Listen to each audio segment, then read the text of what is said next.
Welcome to Kansas Ag Report. I'm Ken Rogers. On this week's program, we talk Kansas Foundation for Agriculture in the Classroom with their Executive Director, Nancy Zenger-Beneda.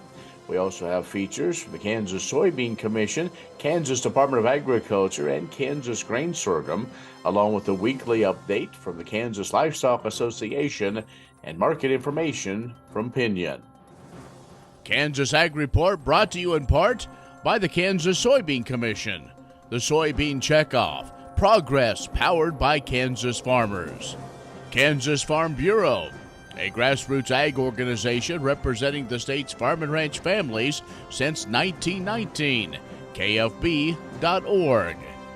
And the Kansas Wheat Commission, lending in the adoption of profitable innovations from wheat, online at kswheat.com.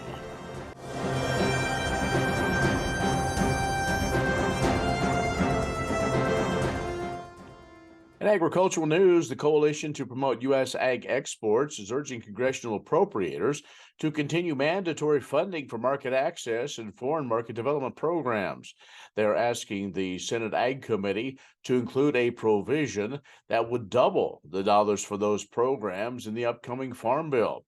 The letters sent to the chair and ranking members of the Senate and House Agriculture Appropriations subcommittees asking the coalition is that the MAP get at least $200 million and FMD receive a minimum of $34.5 million in fiscal year 2024.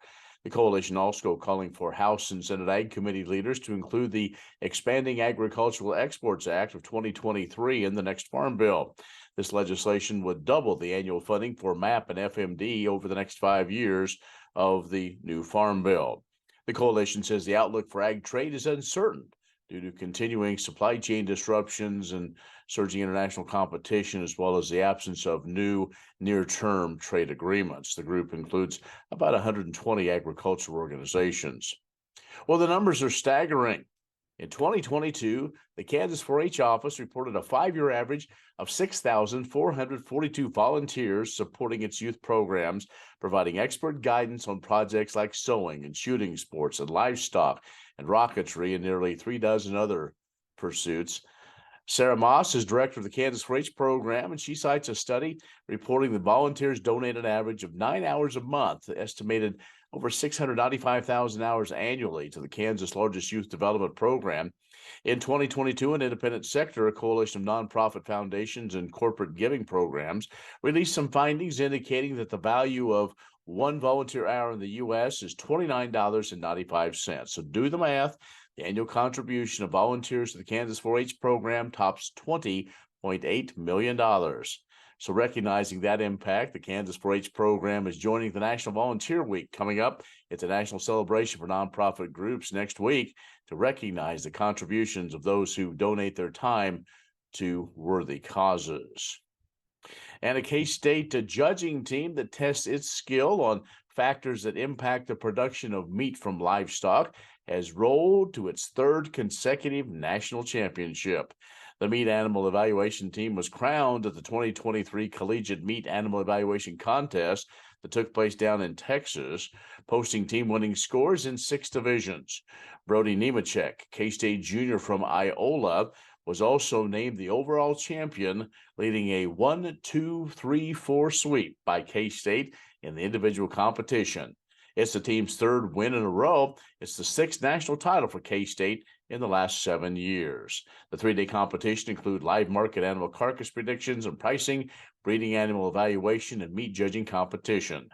Well, K-State posted top scores in breeding, beef, communication, market, swine, and sheep divisions, and was third as a team in the meats division. Nemechek's individual win, keyed by a first place in breeding, second in sheep, fourth in swine, and 9th in market. We'll have more coming up in a moment. The Kansas Ag Report brought to you in part by Kansas Grain Sorghum, growers working together. Learn more at ksgrainsorghum.org. Grass and Grain, online or in the mail, keeping Kansas farmers informed for over 60 years. grassandgrain.com.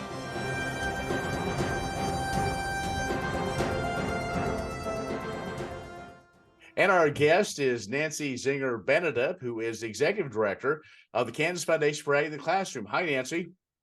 Hi, Ken. Thanks so much for having me join you this morning. I always look forward to our visits. Well, it's always great to catch up, and so let's do that. Let's give again kind of a brief refresher of what the Foundation for Ag in the Classroom is all about. Sure. Well, the Kansas Foundation for Agriculture in the Classroom exists to provide resources and supporting material for educators to help young people learn about agriculture, specifically Kansas agriculture, and then how agriculture impacts their quality of life. And so our website offers a host of resources, lesson plans, and activities. And we're finding that we're really reaching beyond just the traditional classroom. So we've got Girl Scout troops interested and after school programs, even a juvenile detention center. So we're excited to see that our materials are actually moving beyond the traditional classroom to volunteers and other groups that are interested in agriculture. And through our website, we offer those materials for free. But one of the challenges that we have had in the past is just raising awareness of the organization and the resources that we have available, because we're hoping that educators will use our resources to use agriculture to teach core curriculum or core subjects. So use agriculture to teach math or use agriculture to teach science, so that we're connecting agriculture to the concepts that we're expecting our young people to learn in the classroom. Well, So one of our new programs that has really helped us raise awareness of the Kansas Foundation for Ag in the Classroom and our resources is our free lesson plan kit promotion. And so we've done two of those recently. We did a big promotion for Ag Month and gave away 850 kits. And some exciting statistics about those promotions is that nearly 90% of those kits are going to educators that we haven't been previously connected with. So we're finding this a great way to raise awareness of our resources and our organization. And in those kits that we gave away, we were able to touch base with, over 800 educators, which then the kit is for 25 students. It has a lesson plan with it and a hands-on activity.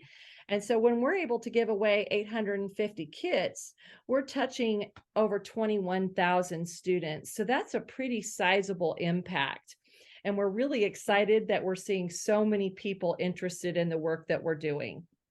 Well, that sounds great, Nancy. I know this program has been going on for a number of years, and we know after COVID, kind of that relaunch of different things, and we know that educators are always looking for more opportunities. So, what a better way to teach some of those core basics is using agriculture. So, we are talking with Nancy Zenger-Beneda, who is the Executive Director of Kansas Foundation for Ag in the Classroom. And so we're going to talk about an opportunity that you have coming up in just a few days to really support these efforts. We'll do that in just a moment. Kansas Ag Report brought to you in part by the Kansas Livestock Association, supporting members' business interests and meeting consumer demands. KLA.org. Oldie Seed Farms, carrying soil-specific seed. Find them on the web at oldieseed.com. That's OHLDE seed.com. And Kansas Corn, building the future at kansascorn.com.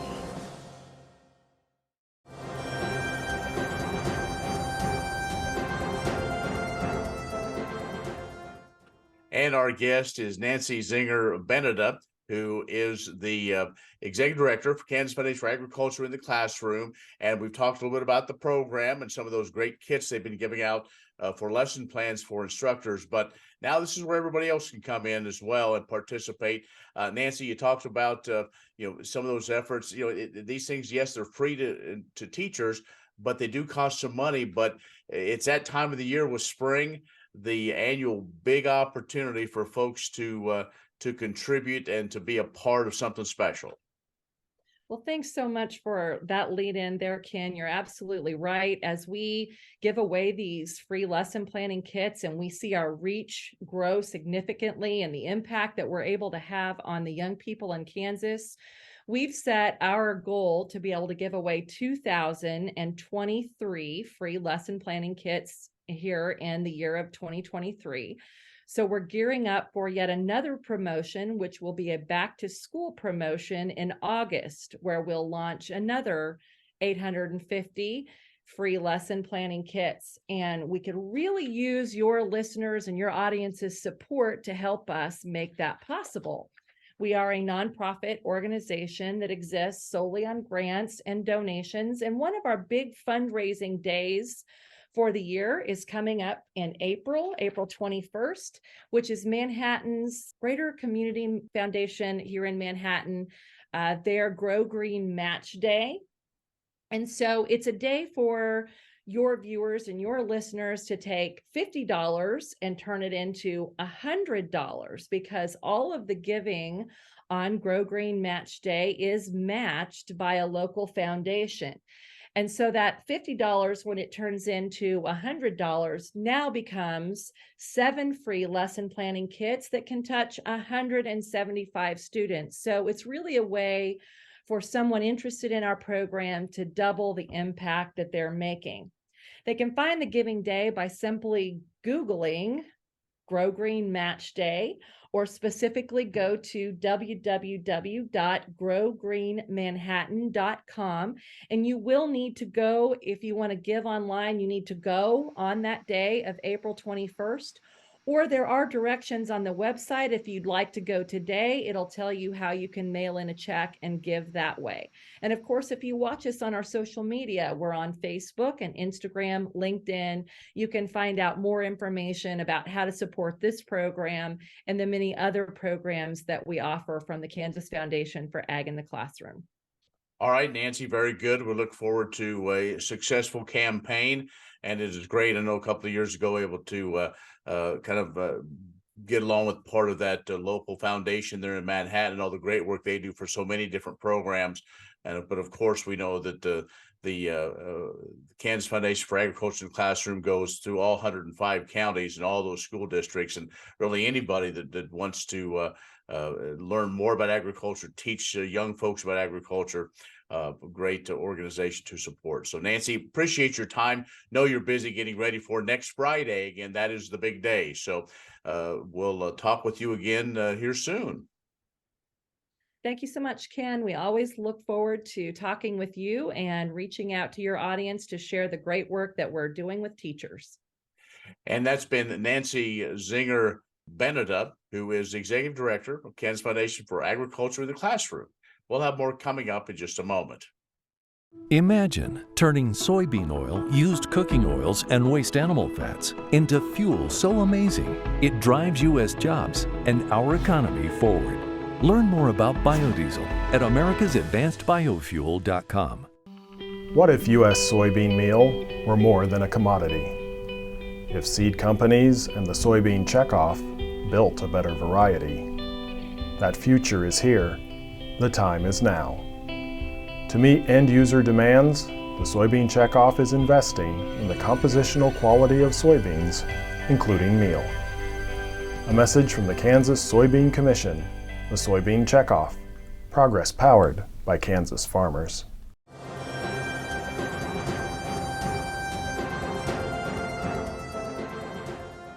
The Feeding the Economy study released in March confirmed just how important American agriculture is in the nation's economy. According to its website, the 2023 Food and Agriculture Industries Economic Impact Study estimates the economic contributions made by the food and agriculture industries to the U.S. economy in 2023. It continues that the industry comprises business involved in food agriculture, food manufacturing, food wholesaling, and food retailing. Factors measured in the study are number of jobs in food and agriculture-related industries, the wages paid to employees, the value added, and total output, It also evaluates indirect impact, such as contributions from induced spending of supplier industries. The results indicate that $8.6 trillion, about 20% of the country's economic activity, is related to agriculture. This total economic impact increased 21.8% since the 2019 iteration of this study. Results also determined that 23 million jobs are tied directly to ag. That's 15% of U.S. employment. Across the entire food and agriculture supply chain, 46 million jobs are supported, which represents a 2% increase since 2019. To bring the impact a little closer to home, in Kansas, 578,000 jobs and $32 billion in wages relate to agriculture. The total state output reached $140.4 billion, with $60.6 billion of that output being direct to ag. Over $10.5 billion in business taxes were generated through Kansas ag. Exports from the state came in at a strong $5.6 billion. Agriculture is arguably the backbone of the American economy, as evidenced by the findings of the 7th annual Feeding the Economy study, which was sponsored by 25 organizations, including the American Soybean Association. Full results, as well as a complete Kansas impact profile, are available at feedingtheeconomy.com. Premier Farm and Home has what you need to make your lawn the best in the neighborhood. Hi, I'm Ken. We choose Premier Farm and Home for the professional look that we do ourselves. Feel free to stop in. You can also visit our website at heycow.com. Kansas Corn reminds you that E15 fuel is the right choice for every kind of driver. For the car enthusiast, E15 has higher octane. For the thrifty driver, E15 is priced lower than regular unleaded. For the nature lover, E15 provides cleaner air. For the shopper who buys local, E15 has more ethanol from our Kansas corn farms. Choose E15 for a higher octane, lower price, cleaner American fuel. Message from the Kansas Corn Commission. Learn more at kscorn.com.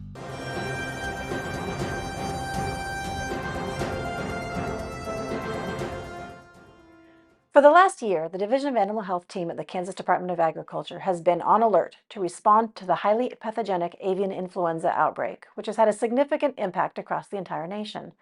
This contagious virus is deadly to poultry and continues to be active this spring. It has been clear that the primary method of transmission is from wild migratory birds like ducks and geese traveling through the area, so we expect that spring migration will increase susceptibility for poultry flocks across Kansas again this year. KDA continues to work closely with the USDA along with our partners in other states as we all respond to this outbreak and work to slow the spread of HPAI, which has already affected over 58 million birds nationally. Anyone involved with poultry production, from small backyard chicken owners to large commercial producers, should review your biosecurity activities to assure the health of your birds. Biosecurity, in this case, means taking active steps to separate your birds from wild birds which might be carriers of the virus. Keep feed and water sources covered so your birds aren't sharing them with wild birds. Don't carry the virus home. Always change your shoes and clothes before working with your poultry. If you're getting new chicks this spring, confirm that the seller has been implementing biosecurity and that the flock has been healthy, and isolate new birds from your other birds for at least 30 days. And watch for symptoms of avian influenza: respiratory problems like coughing or sneezing, lack of energy or appetite, and of course, sudden death of birds in your flock. If you suspect your birds are sick, immediately call your veterinarian or call us at KDA. We have a toll-free hotline for avian influenza at 833-765-2006, or you can email us at kda.hpai@ks.gov. Find out more about highly pathogenic avian influenza at agriculture.ks.gov/avian-influenza. Sorghum is one of the most important cereal crops worldwide, and Kansas leads the nation in its production. Over the years, sorghum has been either exported, used in animal feed domestically, or for other industrial uses. Recently, its use in the ethanol market has seen tremendous growth, with 30% of domestic sorghum typically going to ethanol production. Kansas Grain Sorghum is committed to sorghum research, market development, and education. Learn more at ksgrainsorghum.org.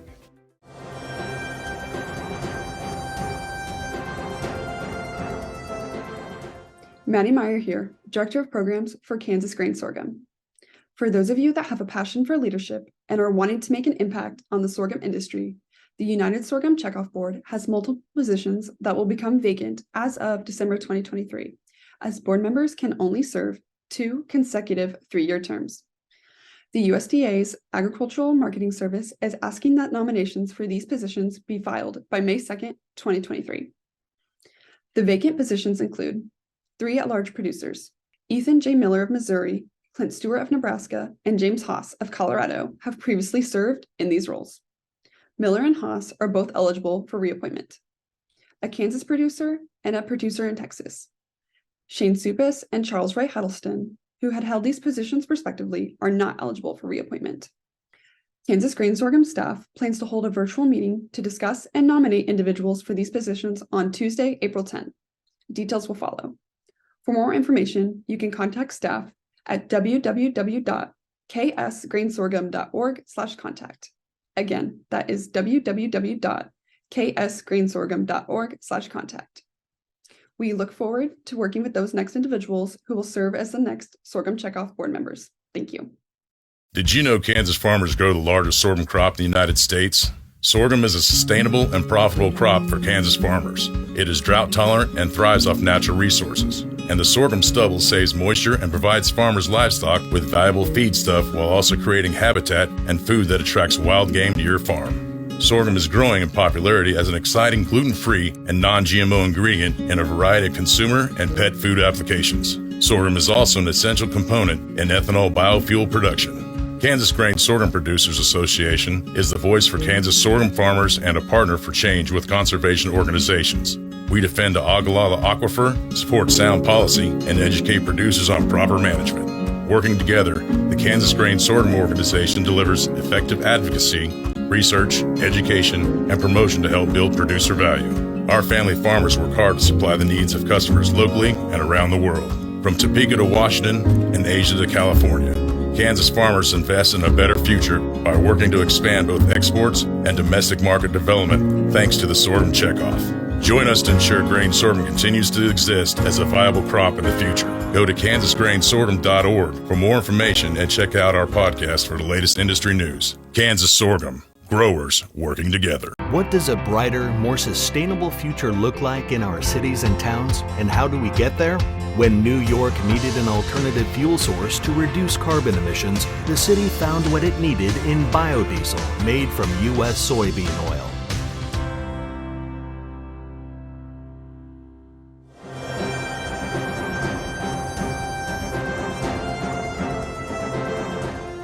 President Joe Biden has vetoed a bipartisan congressional joint resolution that would have overturned the harmful waters of the U.S. rule that has been in effect since March 20th. The resolution was passed by both the House and Senate under the Congressional Review Act, which allows Congress to overturn rules from federal agencies like the Environmental Protection Agency.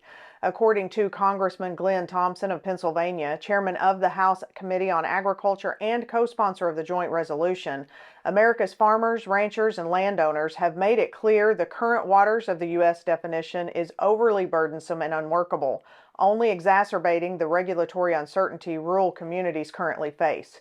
He said by vetoing this resolution, President Biden has once again turned his back on rural America. The new waters of the U.S. rule creates more uncertainty for cattle producers by putting the burden on individuals to determine if a water feature on their land is considered federally regulated. The National Cattlemen's Beef Association and Kansas Livestock Association remain actively engaged on this issue, both in the courts and in Congress. Many seed companies claim to offer the latest genetics, but how many have tested those genetics in soils just like yours? The Oldie Seed Know to Grow research program has fully tested the latest seed genetics in soils that are right in your neighborhood. The Oldie Seed Know to Grow program can recommend the best performing hybrids from technologies like Enlist, Extend, and Liberty Link that will optimize the yield and profit of every acre on your farm. Contact Oldie Seed today.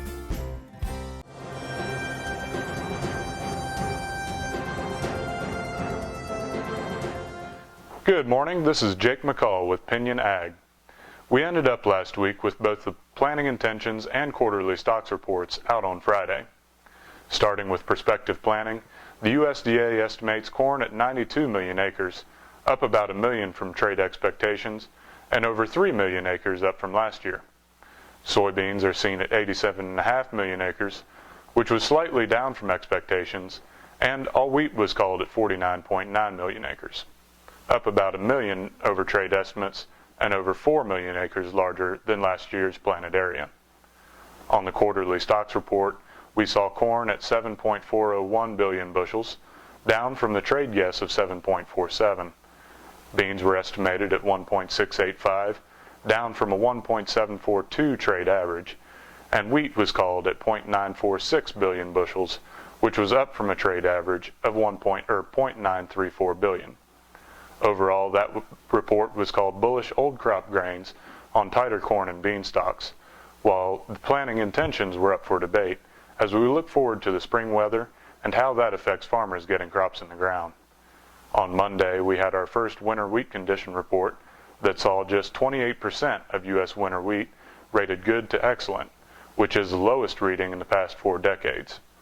The condition index score, which has been taken since 1987, was stated at 279, which ties last year's crop for the second lowest on record. This is led by Kansas as we continue to see harsh drought conditions to the west. The cattle markets have seen a recovery over the past week and a half, led predominantly by a strengthening cash trade for fat cattle that has been seen approaching 170 per hundredweight as packers compete for smaller numbers of cattle while box beef remains strong. In other markets, Saudi oil producers announced a surprise cut in production, which led to a strong rally for crude on Monday, and the dollar continues to work steadily lower as traders try to forecast U.S. monetary policy. If you have any questions or are looking for guidance on your marketing plans, feel free to give us a call at 888-452-8751. I'm Jake McCall with Pinion Ag, and I hope you have a safe and productive day. That's our show this week. Be social with us online, kansasagreport.net, for our social media channels. I'm Ken Rogers. Thanks for watching. We'll see you next week. Kansas Corn reminds you that E15 fuel is the right choice for every kind of driver. For the car enthusiast, E15 has higher octane. For the thrifty driver, E15 is priced lower than regular unleaded. For the nature lover, E15 provides cleaner air. For the shopper who buys local, E15 has more ethanol from our Kansas corn farms. Choose E15 for a higher octane, lower price, cleaner American fuel. Message from the Kansas Corn Commission. Learn more at kscorn.com. The Kansas Wheat Innovation Center in Manhattan is rediscovering ways to get improved varieties and new genetics in the hands of farmers faster. Grower-led and checkoff-funded research initiatives are bringing about positive change. This grassroots leadership provides a strong voice in Topeka and Washington, D.C. Now is the time to partner with Kansas Wheat in moving wheat forward. Kansas Wheat Commission and Kansas Association of Wheat Growers. Farmers investing in their future and yours. Log on to rediscoverwheat.org.